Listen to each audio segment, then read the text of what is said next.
지난주에 우리는 창세기 48장에서 야곱이 내린 어긋난 손의 축복으로 인해 요셉의 아들인 에브라임의 운명이 결국 어찌 되는지에 대해서 살펴보기 시작했습니다. 그리고 하나님께서 패역한 에브라임 왕국의 죄를 마침내 심판하시리라는 얘기를 호세아서에서 읽어보았습니다. 호세아서를 몇 구절 더 읽어보겠습니다. 호세아 8장 7절부터 9절까지 읽겠습니다. 그들이 바람을 심고 광풍을 거둘 것이라. 심은 것이 줄기가 없으며 이삭은 열매를 맺지 못할 것이요. 혹시 맺을지라도 이방 사람이 삼키리라. 이스라엘은 이미 삼켜졌은즉 이제 여러 나라 가운데에 있는 것이 즐겨 쓰지 아니하는 그릇 같도다. 그들이 홀로 떨어진 들나귀처럼 아수르로 갔고 에브라임이 값주고 사랑하는 자들을 얻었도다. 호세아 8장에서 아주 중요한 이야기를 듣습니다. 에브라임 이스라엘이 이방인에게 삼켜졌다고 합니다. 이 말은요, 이방인들과 섞여 살던 10지파가 이방인들에 의해 이방 나라로 흡수되었음을 의미합니다. 우리는 앞에서 호세아 7장 8절 말씀을 보았는데요. 에브라임이 열방에 혼합되니 저는 곧 뒤집지 않은 전병이로다 라는 표현을 보았었습니다. 에브라임이 섞여서 함께 살고 있던 사람들이 누구입니까? 히브리인의 관점으로 보면 이 지구상에서 히브리인을 제외한 부류의 인류는 한 가지밖에 없으니까 이방인을 말하는 거죠. 기원전 725년경에 성경에서는 아수르라고 지칭하는 아시리아가 북이스라엘 왕국인 에브라임을 정복했습니다. 그리고 이스라엘의 10지파는 광풍에 흩날리듯이 뿔뿔이 흩어지게 되었습니다. 하루아침에 이렇게 된 건 아닙니다. 10년 정도에 걸쳐서 아시리아와 에브라임 군대가 전쟁을 하면서 에브라임은 그 영토와 백성들을 아시리아 제국에 야금야금 약탈당했습니다. 그리하여 마침내 북이스라엘 에브라임 왕국은 거대한 아시리아 제국을 구성하고 있던 120여 개국으로 뿔뿔이 흩어지게 되었습니다. 우리는 호세아서에서 특별히 이집트에 관한 언급도 볼 수 있었습니다. 당시에 아시리아가 이집트도 지배하고 있었기 때문에 많은 수의 에브라임 이스라엘 사람들이 남쪽인 이집트로도 유배를 갔기 때문입니다. 물론 에브라임 이스라엘 사람들 전부가 자기 땅에서 추방당한 건 아니었습니다. 소수의 사람들은 여전히 남아 있었어요. 하지만 전 인구의 5%도 안 될 정도만 남아 있었던 것 같습니다. 거의 모두가 산산이 흩어졌고 다른 나라에 흡수되었으며 아시리아 제국을 구성하고 있던 문화와 인종이 다른 이방인들과 결혼을 하게 되면서 마침내 에브라임 이스라엘 민족은 이방인 세상의 일부가 되어버리고 말았습니다. 에브라임 이스라엘이 강압을 받아서 이런 상황에 처한 게 아니었습니다. 그들 스스로가 원해서 그렇게 된 겁니다. 그들은 스스로 이방인의 길을 가기로 결정했습니다. 그들은 그들을 올가매고 있던 엄격한 모세의 율법인 토라로부터 벗어나고 싶어 했습니다. 하나님께서 그들에게 주신 명령에서부터요. 몇 세대도 지나지 않아서 대부분의 에브라임 이스라엘 민족은 자기 조상이 히브리인인 것조차도 잊어버리고 살게 되었습니다. 하지만 이걸 아셔야 하는데요. 이스라엘 사람들이 전부 다 다른 나라로 추방되거나 흡수된 건 아니라는 겁니다. 에브라임 이스라엘 10지파에서 나온 상당한 수의 사람들이 그들의 정체성을 유지해오고 있었다는 사실이 오늘 우리 시대에 와서 밝혀졌습니다. 그들은 히브리인의 역사를 잘 기억하고 보존해오고 있었습니다. 얼마 전에 저는 유튜브에서 잃어버린 열지파에 대한 연구라는 훌륭한 다큐멘터리를 발견하였습니다. 흔히 잃어버린 양이라 불리우는 에브라임 열지파의 자손인 것으로 밝혀진 사람들의 이야기입니다. 이들은 아시아 각지에 흩어져 살면서도 수백만 사람들과 포개져 살면서도 그들 지파의 이름과 히브리 예배 방식을 잘 지켜오고 있었습니다. 솔직히 말씀드리면 에브라임 이스라엘 왕국을 구성하던 대부분의 사람들은 벌써 옛날에 이방인 세상에 흡수되어 버렸기 때문에 자기의 진짜 조상이 누구인지, 자기가 어디서 왔는지 정확히 알 수 있는 사람은 거의 없습니다. 오직 하나님만 알고 계십니다. 이방에 계신 분들 중에서도 많은 분들이 잃어버린 에브라임 이스라엘 열지파의 피를 받은 히브리인일 가능성도 분명히 있습니다. 그렇지만 우리 육신의 혈통이 정확히 어떻게 된 건지는 굳이 궁금해할 필요가 없습니다. 물론 지금은 DNA 테스트를 거쳐서 그들과 혈연 관계에 있는지 어떤지의 단서도 다 찾아내고 있습니다. 하지만 현실적으로 유전자 검사로는 그 구분이 거의 불가능하기 때문에 좀 더 거대한 부류로만 분류를 하고 있는 실정이죠. 특별히 레위인이나 더 거대한 그룹인 세파르딤 유대인, 아슈케나지 유대인 같은 사람들로 분류가 되고 있습니다. 하지만 이후에는 어떻게 될지 아무도 모르죠. 우리는 지금 에브라임의 자손들이 어떻게 되었는지를 공부하고 있는데요. 여기서 잠깐 이스라엘의 구성원인 또 다른 이스라엘의 집, 남왕국이라고 하는 유다 왕국은 또 어떻게 되었는지를 좀 살펴보고 갈게요. 유다 왕국은 아시리아의 공격을 받지 않았습니다. 유다는 아시리아와 동맹을 맺었습니다. 독립적인 나라로 머물면서 유대인의 왕이 통치할 수 있게 해주는 대신에 조공을 바치기로 하면서요. 그런데 기원전 600년 이후에 북왕국 에브라임 이스라엘이 사라진 이후에 바빌론이 세상의 새로운 실세가 되었고 유다는 느부갓네살에게 공격을 당하게 됩니다. 아시리아가 에브라임 이스라엘을 산산이 흩어놓은 것과는 달리 바빌론은 유다의 주민들을 여기저기로 추방하지는 않았습니다. 많은 수의 유대인들이 바빌론으로 쫓겨가기는 했지만 그들은 흩어지거나 이방에 흡수되지는 않았습니다. 그들은 그룹을 지어서 함께 살 수 있었고 그래서 그들은 그들만의 문화를 유지할 수 있었습니다. 이 사실은 매우 중요한 열쇠가 됩니다. 유다 백성들은 그들끼리만 분리되어 사는 것이 허락되었는데 그들도 그것을 원했습니다. 이것 또한 에브라임 이스라엘과 유다가 다른 점이죠. 에브라임 이스라엘은 이방인에게 넘겨졌고 그들은 스스로 이방인처럼 되기를 원했습니다. 그래서 하나님은 그것을 허락하셨습니다. 그러나 유다는 이방인 이웃들처럼 되려고 하지 않았습니다. 수백 수천 명의 유대인이 바빌론으로 끌려갔지만 그래도 여전히 수천의 유대인은 자기 땅에 남아서 그 땅을 보전했습니다. 기꺼이 소작농으로 남아서 말이죠. 그들이 바빌론으로 가봤자 바빌론 사람들에게도 별로 유익하지는 않았거든요. 바빌론이 유다를 점령했을 때 유다는 두 지파로 구성되어 있었습니다.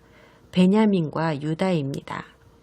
그리고 약간의 레위 지파도 당연히 있었을 거고 소수의 다른 이스라엘 지파들도 유다에 살고 있었을 겁니다. 하지만 이 소수의 지파들은 별로 영향력이 없었지요. 그 수가 너무 적어서 아무런 존재감이 없었으니까요. 유다가 바빌론으로 끌려간 이후 얼마 지나지 않아 페르시아와 그리스가 바빌론의 뒤를 이어 중동을 지배하게 되었고 이때부터 유다 지파는 유대인이라 불리우기 시작합니다. 우리가 오늘날 유대인이라 부르는 사람들은 오직 유다 왕국에 있던 사람들을 말합니다.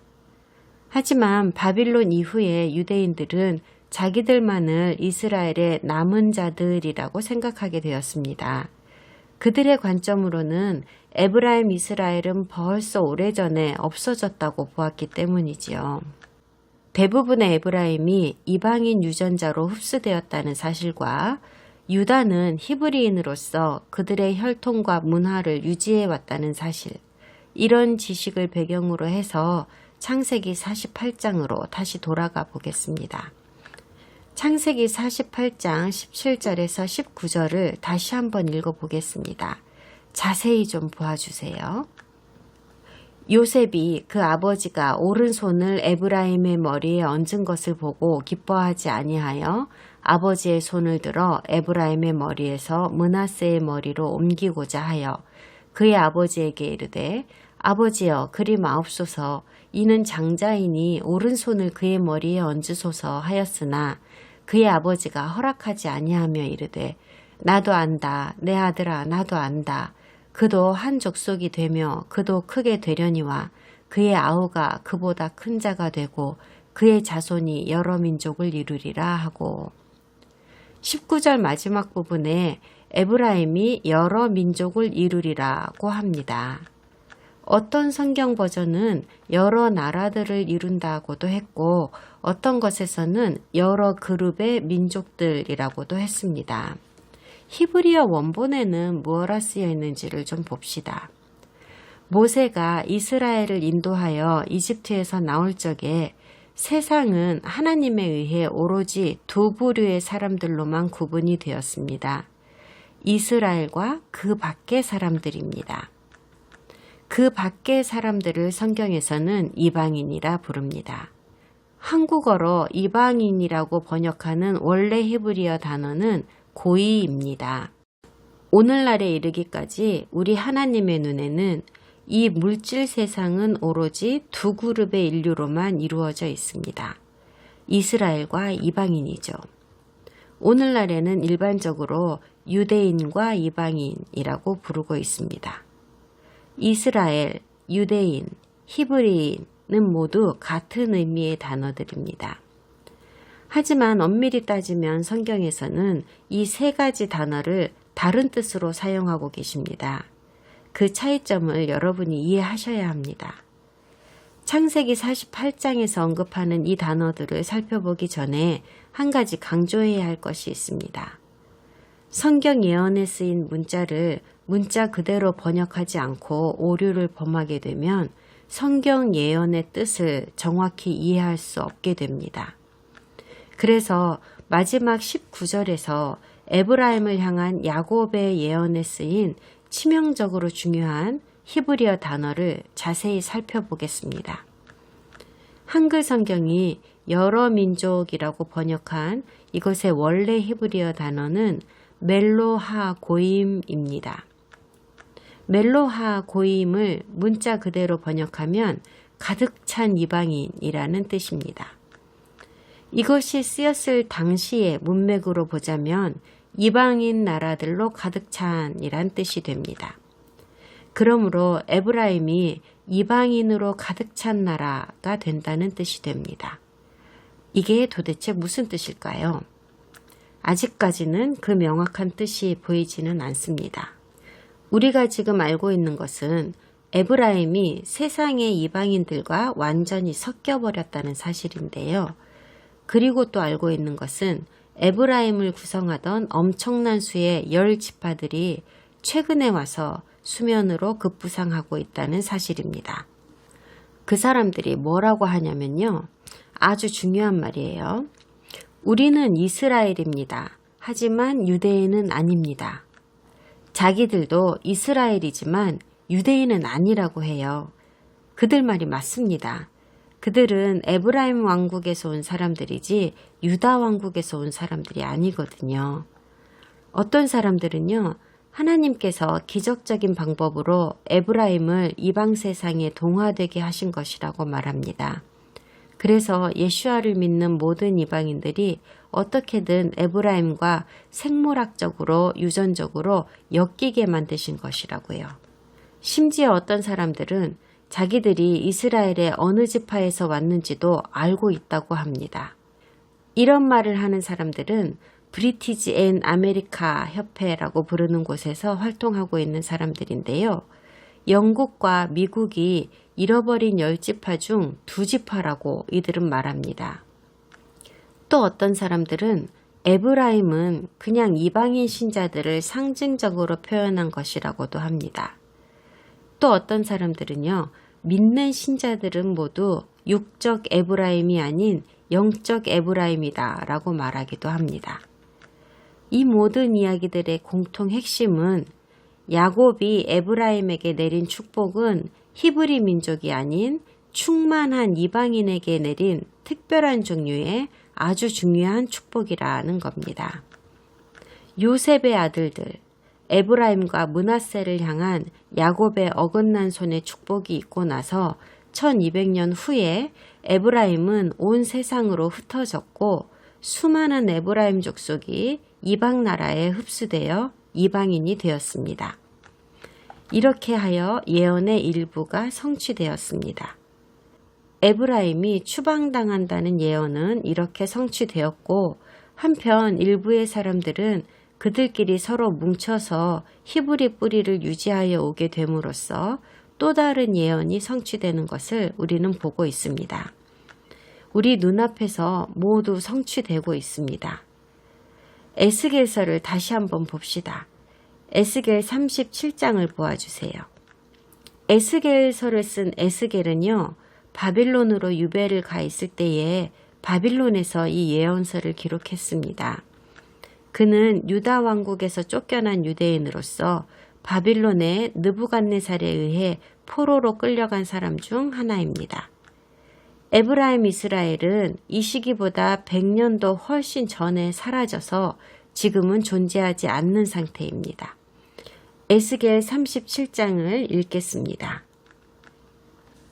여호와께서 권능으로 내게 임재하시고 그의 영으로 나를 데리고 가서 골짜기 가운데 두셨는데 거기 뼈가 가득하더라.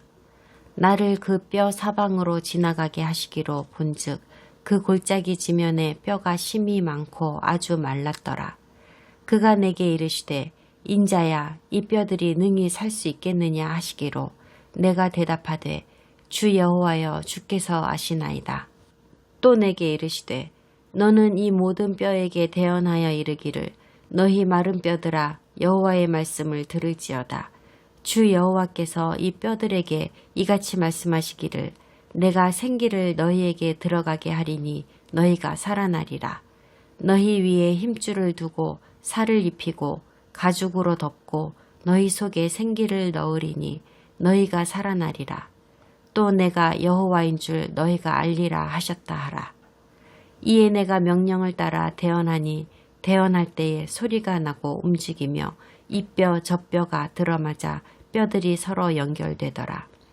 내가 또 보니 그 뼈에 힘줄이 생기고 살이 오르며 그 위에 가죽이 덮이나 그 속에 생기는 없더라. 또 내게 이르시되 인자야 너는 생기를 향하여 대언하라. 생기에게 대언하여 이르기를 주 여호와께서 이같이 말씀하시기를 생기야 사방에서부터 와서 이 죽음을 당한 자에게 불어서 살아나게 하라 하셨다 하라. 이에 내가 그 명령대로 대언하였더니 생기가 그들에게 들어가매 그들이 곧 살아나서 일어나 서는데 극히 큰 군대더라. 또 내게 이르시되 인자야 이 뼈들은 이스라엘 온 족속이라. 그들이 이르기를 우리의 뼈들이 말랐고 우리의 소망이 없어졌으니 우리는 다 멸절되었다 하느니라. 그러므로 너는 대언하여 그들에게 이르기를 주 여호와께서 이같이 말씀하시기를 내 백성들아 내가 너희 무덤을 열고 너희로 거기에서 나오게 하고 이스라엘 땅으로 들어가게 하리라. 내 백성들아 내가 너희 무덤을 열고 너희로 거기에서 나오게 한즉 너희는 내가 여호와인 줄을 알리라. 내가 또 내 영을 너희 속에 두어 너희가 살아나게 하고 내가 또 너희를 너희 고국 땅에 두리니 나 여호와가 이 일을 말하고 이룬 줄을 너희가 알리라. 여호와의 말씀이니라. 여호와의 말씀이 또 내게 임하여 이르시되 인자야 너는 막대기 하나를 가져다가 그 위에 유다와 그 짝 이스라엘 자손이라 쓰고 또 다른 막대기 하나를 가지고 그 위에 에브라임의 막대기 곧 요셉과 그 짝 이스라엘 온 족속이라 쓰고 그 막대기들을 서로 합하여 하나가 되게 하라. 내 손에서 둘이 하나가 되리라. 내 민족이 내게 말하여 이르기를 이것이 무슨 뜻인지 우리에게 말하지 아니하겠느냐 하거든 너는 곧 이르기를 주 여호와께서 이같이 말씀하시기를 내가 에브라임의 손에 있는 바 요셉과 그 짝 이스라엘 지파들의 막대기를 가져다가 유다의 막대기에 붙여서 한 막대기가 되게 한즉 내 손에서 하나가 되리라 하셨다 하고 너는 그 글쓴 막대기들을 무리의 눈앞에서 손에 잡고 그들에게 이르기를 주 여호와께서 이같이 말씀하시기를 내가 이스라엘 자손을 잡혀간 여러 나라에서 인도하며 그 사방에서 모아서 그 고국 땅으로 돌아가게 하고 그 땅 이스라엘 모든 산에서 그들이 한 나라를 이루어서 한 임금이 모두 다스리게 하리니 그들이 다시는 두 민족이 되지 아니하며 두 나라로 나누이지 아니할지라. 그들이 그 우상들과 가증한 물건과 그 모든 죄악으로 더 이상 자신들을 더럽히지 아니하리라. 내가 그들을 그 범죄한 모든 처소에서 구원하여 정결하게 한즉 그들은 내 백성이 되고 나는 그들의 하나님이 되리라. 내 종 다윗이 그들의 왕이 되리니 그들 모두에게 한 목자가 있을 것이라. 그들이 내 규례를 준수하고 내 율례를 지켜 행하며 내가 내 종 야곱에게 준 땅 곧 그의 조상들이 거주하던 땅에 그들이 거주하되 그들과 그들의 자자손손이 영원히 거기에 거주할 것이요 내 종 다윗이 영원히 그들의 왕이 되리라. 내가 그들과 화평의 언약을 세워서 영원한 언약이 되게 하고 또 그들을 견고하고 번영하게 하며 내 성소를 그 가운데에 세워서 영원히 이르게 하리니 내 처소가 그들 가운데에 있을 것이며 나는 그들의 하나님이 되고 그들은 내 백성이 되리라. 내 성소가 영원토록 그들 가운데에 있으리니 내가 이스라엘을 거룩하게 하는 여호와인 줄을 열국이 알리라 하셨다 하라. 우리 목적에 맞는 가장 중요한 구절은 15절에서 19절로 유다와 에브라임이 다시 살아나게 되리라는 말씀입니다. 그들이 이스라엘 땅을 회복하고 둘은 다시 연합하여 하나의 민족이 되리라고 하십니다. 이것은 마지막 때를 향한 예언입니다. 아직 성취되지 않았어요. 이 예언은 오직 이스라엘이 나라로 다시 태어나야만 성취될 수 있습니다. 유다라는 것이 누구를 말하는 것이라고 했지요? 유대인입니다. 그럼 에브라임은 누구인가요? 에브라임이 유다와 연합하리라고 했는데 에브라임이 뿔뿔이 흩어진 열지파라고 한다면 거의 이방인이 되어서 자기가 누구인지도 모르는 상태라고 한다면 그렇다면 어떻게 되는 건가요? 무시할 수 없는 것은 유다가 누군가를 찾아내서 연합한다면 그것이 바로 에브라임이라는 사실입니다. 야곱의 에브라임에 대한 예언과 다른 모든 예언에서 우리가 공부했듯이 에브라임은 어쨌든 이방인과 분명히 관련이 있습니다. 그렇기는 해도 2700년 전에 이스라엘을 구성하던 그 에브라임이 지금도 멀쩡히 살아있다는 사실도 우리는 알아내지 않았습니까? 그들이 이스라엘의 상속자임을 주장하고 나섰으며 이스라엘로의 이민을 청원하고 있습니다. 2005년 3월에 이스라엘 정부와 종교 지도자들은 에브라임 지파를 찾아내었다는 사실을 공식적으로 공표하였고 에브라임이 고국으로 돌아와서 그들의 형제인 유대인과 연합할 수 있도록 법을 개정하기에 이르렀습니다. 그리고 우리 이방인들, 우리 기독교인들에게 이스라엘을 사랑하고 배려하는 마음이 생겨나고 있습니다. 이런 현상은 미국에서뿐만이 아니라 전 세계에서 일어나고 있는 현상입니다. 이런 움직임은 결코 미국만의 일이 아닙니다. 이런 사랑이 어디에서 생겨났는지 알 수 없습니다. 하지만 우리 영혼이 분명히 어떤 식으로든 유대인과 연결되어 있기 때문일 거라고 생각합니다. 제 생각에는 이런 연대감은 의심의 여지 없이 우리와 에브라임과의 관계에서 오는 것 같습니다. 영적인 연결임에는 틀림없습니다만 어쩌면 육체적으로도 연관이 있을 수도 있을 것 같습니다. 여러분이 진정으로 성경을 알고 싶어 하고 운 좋게도 컴퓨터로 성경 프로그램을 검색할 수 있거나 좋은 사전을 가지고 계시거든 오늘 밤에는 에브라임에 대해 언급된 것을 좀 검색해 보세요. 여러분을 소름 끼치게 할 내용들이 있을 겁니다. 그런데요, 에브라임이라는 이름이 언급되어야 할 곳인데도 불구하고 언급되지 않는 부분이 있습니다. 역시 우리에게는 너무나도 중요한 대목인데요. 한번 보실까요? 계시록 7장을 보시겠습니다. 1절부터 8절까지 읽겠습니다.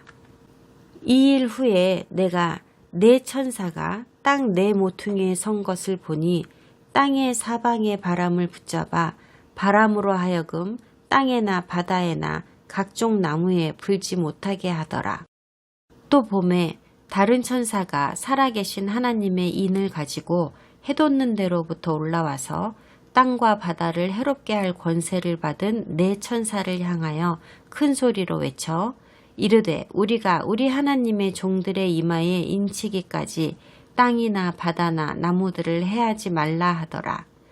내가 인침을 받은 자의 수를 들으니 이스라엘 자손의 각 지파 중에서 인침을 받은 자들이 14만 4천이니 유다 지파 중에 인침을 받은 자가 1만 2천이요 르우벤 지파 중에 1만 2천이요 갓 지파 중에 1만 2천이요 아셀 지파 중에 1만 2천이요 납달리 지파 중에 1만 2천이요 므낫세 지파 중에 1만 2천이요 시므온 지파 중에 1만 2천이요 레위 지파 중에 1만 2천이요 이사갈 지파 중에 1만 2천이요 스불론 지파 중에 1만 2천이요 요셉 지파 중에 1만 2천이요 베냐민 지파 중에 인침을 받은 자가 1만 2천이라.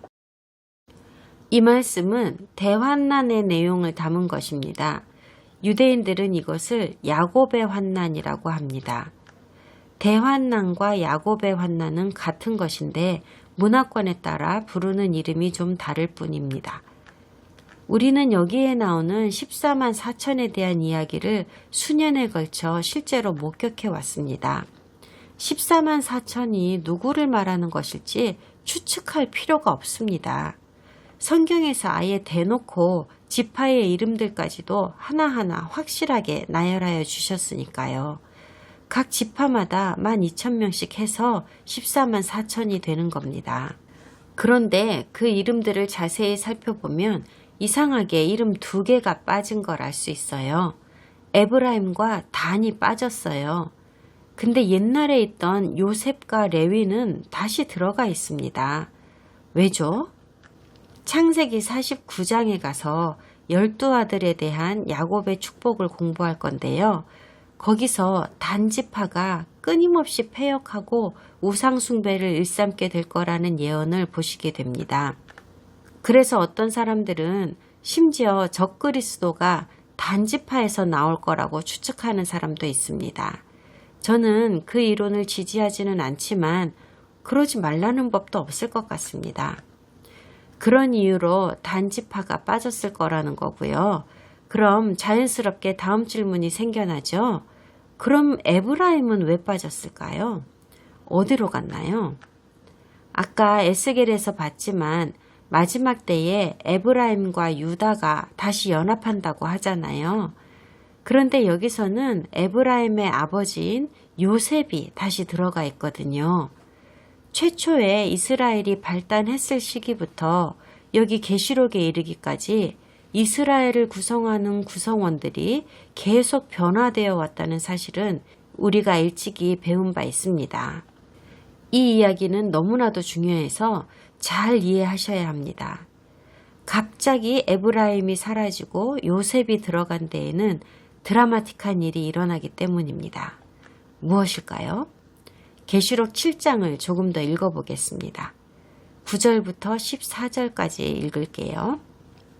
2일 후에 내가 보니 각 나라와 족속과 백성과 방언에서 아무도 능히 셀 수 없는 큰 무리가 나와 흰옷을 입고 손에 종려가지를 들고 보좌 앞과 어린 양 앞에 서서 큰 소리로 외쳐 이르되 구원하심이 보좌에 앉으신 우리 하나님과 어린 양에게 있도다 하니 모든 천사가 보좌와 장로들과 네 생물의 주위에 서 있다가 보좌 앞에 엎드려 얼굴을 대고 하나님께 경배하여 이르되 아멘. 찬송과 영광과 지혜와 감사와 존귀와 권능과 힘이 우리 하나님께 세세토록 있을지어다. 아멘.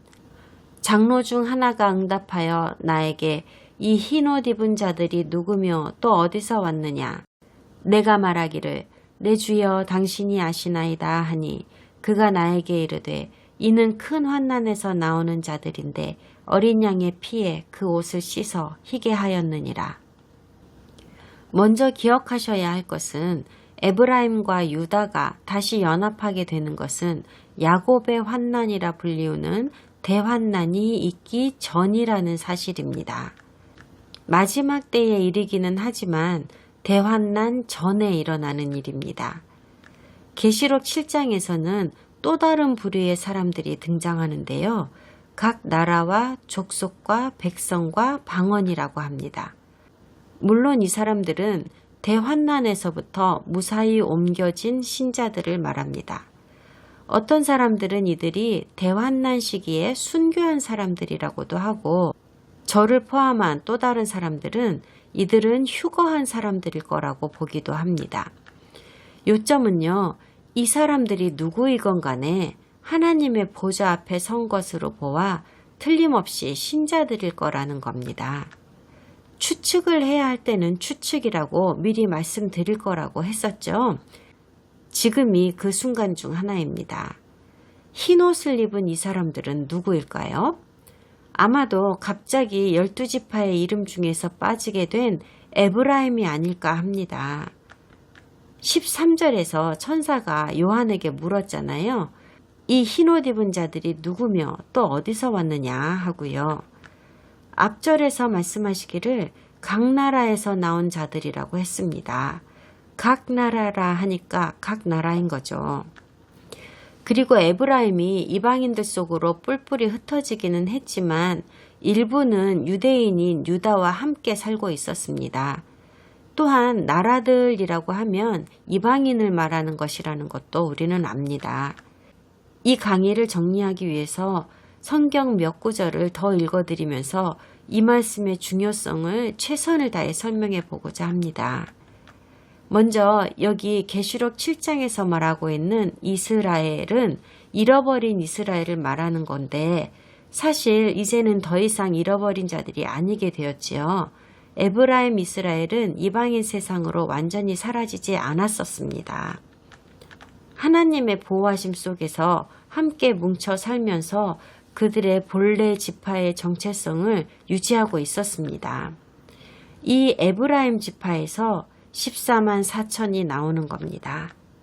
다른 말로 하면 계시록 7장에 열거된 에브라임 이스라엘이라고 부르는 이 사람들은 유다와 베냐민 그리고 레위 지파들, 유다에 남아있던 유대인 외의 사람들을 말하는 겁니다. 레위 지파는 어째서 거룩하게 따로 구별되지 않고 다시 이스라엘 지파로 들어가게 된 걸까요? 이제 더 이상 성전 일을 맡아서 일을 해야 할 특별한 제사장 지파가 필요 없게 되었기 때문입니다. 대환난에서 살아남는 사람들은 모두 신자들이거든요.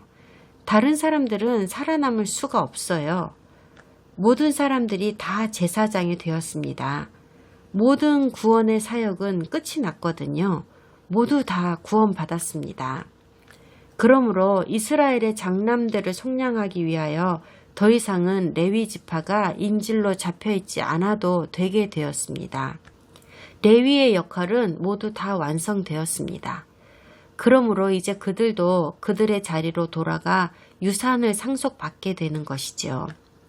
성전이 없어진다는 말이 아닙니다. 천년왕국에도 성전은 있을 거고 제사장도 있을 테지만 전혀 다른 형식의 새로운 구조가 될 것입니다. 물론 대환난 이후의 일이며 하나님의 진노 이후의 일이고 역사가 다 끝난 이후가 될 것이며 메시아께서 돌아오신 이후의 일이 될 것입니다. 북왕국 에브라임 이스라엘의 남은 자들이 수세기에 걸쳐 그들의 정체성을 유지해 오고 있었습니다. 그 10지파가 발견되었고 유대인 형제 자매들에 의해서 그들 땅으로 돌아오도록 초청받고 있습니다. 에스겔 37장에서 읽은 말씀이 성취되고 있습니다. 하지만 어쩌면 에브라임이 기독교회인 이방인을 예표한다는 말도 맞을지는 모릅니다. 육적인 차원 말고 영적인 차원에서 말이죠. 육적인 연관성도 가능성 있습니다. 양쪽 다 가능성이 있다라고 저는 보고 있습니다. 모든 예언이 다 성취되고 나면 그때 가서 확실한 답을 얻을 수 있겠지요. 예언들이 성취되고 있는 한가운데에 위치한 우리는 에브라임과 유다의 연합이 정확하게 무엇을 말하는지 아직은 확실하게 알 수가 없습니다. 아직 미스터리한 것이 너무 많기 때문에 마지막에 어떻게 될 것인지에 대해 너무 완고하게 생각하거나 독단적으로 굴지 말고 아주 신중해야 합니다. 그래야 놓치지 않을 거예요. 에스겔은 에브라임과 유다의 두 지팡이가 하나가 된다고 했는데 우리는 이것을 두 가지 차원에서 받아들여야 한다고 생각합니다. 육적인 차원과 영적인 차원으로요. 제가 늘 말씀드리듯이 양자공존의 평행 원리에 의해서 하나님께서 하시는 모든 계획은 육적인 차원과 영적인 차원이 항상 공존했습니다. 먼저 육적인 차원에서 보면 에스겔 37장에 잃어버린 에브라임 이스라엘이 그들 형제인 유다 이스라엘인 유대인에게로 돌아와 그들과 연합하고 이스라엘을 재건한다고 하신 말씀은 이제 더 이상 어떤 추측도 할 필요가 없게 되었습니다. 몇 년 전부터 우리 눈으로 직접 목격해 오고 있기 때문입니다. 그러니까 지구상에서 육적인 차원의 연합은 지금 성취되어지고 있고 그들이 합쳐져서 새로운 이스라엘로 거듭나고 있습니다. 12지파가 다시 모였습니다. 육적으로 연합해서 이스라엘에서 함께 살고 있습니다. 거의 3000년 동안이나 이런 일은 없었습니다. 그럼 제가 세운 이론인 양자공존의 평행 원리에 의해서 영적인 차원으로 보면 어떻게 되는 걸까요? 에스겔 37장에서의 유다와 연합하게 된다는 에브라임에 대한 예언은 그리스도를 믿는 우리 이방인 신자들을 예표하는 것일 수도 있겠다는 겁니다. 유다라고 묘사되고 있는 그리스도를 믿는 메시아닉 유대인과 우리 기독교인이 연합하고 있으니까요. 이 둘이 연합하여 영적 이스라엘, 즉 바울이 말한 진정한 이스라엘이 되는 것입니다. 지금 이런 일이 실제로 우리 주변에서 일어나고 있습니다. 이방인 기독교인들이 사랑으로 유대인에게 다가가고 있습니다. 인류 역사상 이런 일은 없었습니다. 예수야님을 믿는 유대인의 수가 엄청나게 빠른 속도로 증가하고 있습니다. 그리고 최근 수년 동안에 수많은 이방인이 이스라엘과 연합하고 있으며 유대인과 이방인을 묶는 사랑이 무럭무럭 자라나고 있습니다. 특별히 메시아닉 유대인과 이방인 기독교인들 사이에서요. 이런 일들이 모두 예언되어 있었습니다. 어떻게 이런 일이 일어나게 되는지, 어떤 순서로 어디에서부터 일어날 것이며 또한 누가 관련될 것인지 모두 다요. 시편을 저와 함께 읽어보시죠. 시편 102편입니다. 여호와여 내 기도를 들으시고 나의 부르짖음을 주께 상달하게 하소서. 나의 괴로운 날에 주의 얼굴을 내게서 숨기지 마소서. 주의 귀를 내게 기울이사 내가 부르짖는 날에 속히 내게 응답하소서. 내 날이 연기같이 소멸하며 내 뼈가 숯같이 탔음이니이다. 내가 음식 먹기도 잊었으므로 내 마음이 풀같이 시들고 말라버렸사오며 나의 탄식 소리로 말미암아 나의 살이 뼈에 붙었나이다. 나는 광야의 올빼미 같고 황폐한 곳에 부엉이 같이 되었사오며 내가 밤을 새우니 지붕 위에 외로운 참새 같으니이다. 내 원수들이 종일 나를 비방하며 내게 대항하여 미칠 듯이 날뛰는 자들이 나를 가리켜 맹세하나이다. 나는 재를 양식같이 먹으며 나는 눈물 섞인 물을 마셨나이다. 주의 분노와 진노로 말미암음이라. 주께서 나를 들어서 던지셨나이다. 내 날이 기울어지는 그림자 같고 내가 풀에 시들어짐 같으니이다. 여호와여, 주는 영원히 계시고 주에 대한 기억은 대대에 이르리이다. 주께서 일어나사 시온을 긍휼히 여기시리니 지금은 그에게 은혜를 베푸실 때라. 정한 기한이 다가오미니이다. 주의 종들이 시온의 돌들을 즐거워하며 그의 티끌도 은혜를 받나이다. 이에 문나라가 여호와의 이름을 경외하며 이 땅의 모든 왕들이 주의 영광을 경외하리니 여호와께서 시온을 건설하시고 그의 영광 중에 나타나셨음이라. 여호와께서 빈궁한 자의 기도를 돌아보시며 그들의 기도를 멸시하지 아니하셨도다. 이 일이 장래 세대를 위하여 기록되리니 창조함을 받을 백성이 여호와를 찬양하리로다. 14절에서 주의 종들이 시온의 돌들을 즐거워한다고 합니다. 그분의 선택한 백성들은 시온이고 그들뿐만이 아니라 주의 종이 등장합니다. 그분을 사랑하는 모든 사람을 말합니다. 유대인이든 이방인이든 이들 모두가 주의 종입니다. 유대인과 이방인들이 이스라엘을 사랑하게 된다는 말씀을 하고 계시는 겁니다. 마지막 구절을 잘 보세요. 시편에서 말하는 장래 세대라 함은 다윗 이후의 세대를 말하는 겁니다. 하나님께 찬양을 드리게 된다는 이 세대는 아직까지는 창조되지 않은 상태입니다. 물론 시편이 쓰인 이 당시에 이스라엘은 이미 창조되어 있었고 이집트에 살다가 이집트를 떠났으며 그들은 독립된 나라가 되어 있었고 한 왕이 12지파를 다스리고 있었습니다. 다윗 왕이죠. 이 장래 세대는 창조함을 받을 백성으로 진정한 이스라엘의 일원이 될 이방인, 곧 기독교회를 말하는 것입니다. 이 예언대로 우리 모두는 이스라엘을 사랑하게 되고 하나님을 찬양하게 될 겁니다. 우리가 배운 걸 로마서 11장에서 확인해 볼게요. 질문 먼저 드릴게요. 하나님께서 이스라엘의 12지파에게 그분의 토라를 주셨잖아요. 그 토라를 받은 이스라엘의 일원인 유대인, 즉 유다의 집을 통해 우리에게도 구원자를 주셨고 복음을 전파하게 하셨는데 왜 수백 년 동안이나 유대인과 이방인은 서로 화합하지 못하게 하셨을까요? 로마서 11장 11절부터 26절 사이에서 이 질문을 하시고 명확한 답도 주셨습니다. 그리고 구원의 순환에 관한 도표도 다시 한번 살펴보도록 하겠습니다. 그러므로 내가 말하노니, 바울이 말하고 있습니다. 그들이 넘어지기까지 실족하였느냐? 그럴 수 없느니라. 그들이 넘어짐으로 구원이 이방인에게 이르러 이스라엘로 시기나게 함이니라. 그들의 넘어짐이 세상의 풍성함이 되며 그들의 실패가 이방인의 풍성함이 되거든 하물며 그들의 충만함이리요. 내가 이방인인 너희에게 말하노라. 내가 이방인의 사도인 만큼 내 직분을 영광스럽게 여기노니 이는 혹 내 고륙을 아무쪼록 시기하게 하여 그들 중에서 얼마를 구원하려 함이라. 그들을 버리는 것이 세상의 화목이 되거든 그 받아들이는 것이 죽은 자 가운데서 살아나는 것이 아니면 무엇이리요. 제사하는 처음 익은 곡식가루가 거룩한 즉 떡덩이도 그러하고 뿌리가 거룩한 즉 가지도 그러하니라.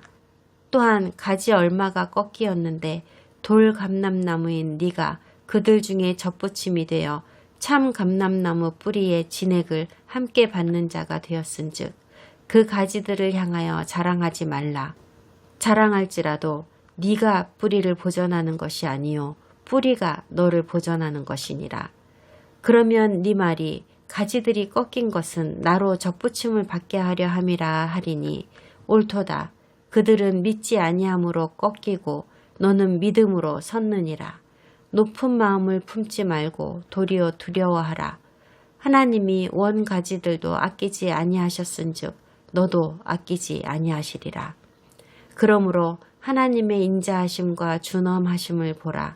넘어지는 자들에게는 준엄하심이 있으니 너희가 만일 하나님의 인자하심에 머물러 있으면 그 인자가 너희에게 있으리라. 그렇지 않으면 너도 찍히는 바 되리라. 그들도 믿지 아니하는데 머무르지 아니하면 접붙임을 받으리니 이는 그들을 접붙이실 능력이 하나님께 있음이라. 네가 원 돌 감람나무에서 찍힘을 받고 본성을 거슬러 좋은 감람나무에 접붙임을 받았으니 원 가지인 이 사람들이야 얼마나 더 자기 감람나무에 접붙이심을 받으랴. 형제들아, 너희가 스스로 지혜 있다 하면서 이 신비를 너희가 모르기를 내가 원하지 아니하노니 이 신비는 이방인의 충만한 수가 들어오기까지 이스라엘의 덜어는 우둔하게 된 것이라. 그리하여 온 이스라엘이 구원을 받으리라. 기록된 바 구원자가 시온에서 오사 야곱에게서 경건하지 않은 것을 돌이키시겠고 내가 그들의 죄를 없이 할 때에 그들에게 이루어질 내 언약이 이것이라 함과 같으니라. 하나님의 계획은 이스라엘에게 약속을 주시는 것이었습니다. 인간과 하나님의 관계 회복으로 이어지는 약속입니다. 그리고 때가 되면 이방인 세계도 이스라엘의 약속에 합류하게 됩니다. 옛 언약과 새 언약이에요. 이스라엘의 대부분이 예수 그리스도의 피인 새 언약을 거부했습니다. 이방인 신자들이 이스라엘에 접붙임 받은 것은 두 가지 목적을 위해서입니다. 하나는 이스라엘의 언약의 일부가 되기 위해서이고 다른 하나는 복음을 열방에 전하기 위해서입니다. 하지만 정하신 때가 되자 유대인이 깨어났습니다. 그들은 우리 이방인이 그들을 위해 의도된 것을 가져가 버렸다는 걸 깨달았고 질투가 타올랐습니다. 그리고는 우리 이방인 신자들이 가진 것을 그들도 다시 갖기를 원했습니다. 그래서 바울은 말합니다. 유대인이 이방인에게 복음을 배운다고요. 원래는 유대인이 이방인들에게 전한 것이었는데 말이죠.